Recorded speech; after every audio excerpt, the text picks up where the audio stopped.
তো আবেগের নাম না, এক হাদিস পড়ে লাভ দিলে হবে না। জাহিলের দল, সব মূর্খের দল। আমাদের আহলে হাদিস বাইরে যারা তাবিজকে শিরিক বলেন, শব্দগুলো তাবিজকে শিরিক বলেন, তাদের আকীদার ইমাম ইবনে তাইমিয়ার মৃত্যুর পর তার গলায় পাথর পাওয়া গেছে, হয় পাথর না হয় তাবিজ। তারা মুশরিক বলেন আগে, তারপর নাইলে আমাদেরকে বলেন। ইবনে তাইমিয়া নাকি গলায় তাবিজ জুরাতেন উপর থেকে বাঁচার জন্য, এটা একটা মিথ্যা কথা। মিথ্যা কথা কি? শব্দের অনুবাদ করতে যায় তাবিজ বানাই ফেলছে। শব্দটা তাবিজ নয়, শব্দটা হচ্ছে জিহবা। জিহবা করতে হচ্ছে দ্রব্যগুণ। বুঝেন? আপনার পারদ রাখেন না, পারদ, কখনো কখনো মানুষ পারদ রাখে কি জন্য? এটার দ্রব্যগুণ আছে। যেমন বালিশের নিচে আপনারা কখনো কখনো ইয়া পাতা দেন, নিম পাতা দেন, কোনো মেন্দা পাতা দেন, কেন? পোকামাকড় আসবে না।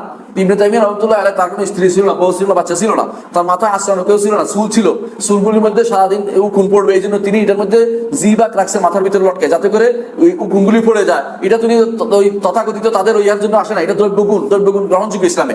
যে কোনো আপনি ওষুধ খান না, ওষুধের মতো জিনিস এটা ছিল ওর মাথার মধ্যে, এটাকে তাবিজ বানাই ফেলছে যে এটা আল্লাহর কাছে দায়ী হয়, মিথ্যা অনুবাদ করছে। এটা হলো জিবাক শব্দটা, এটার নাম, এটা মিথ্যা কথা। 2 নম্বর হচ্ছে ইবনে কাসির যেটা আনছে, এটা তিনি নিজের থেকে আনেন না, এটা তিনি বর্ণনা করেছেন।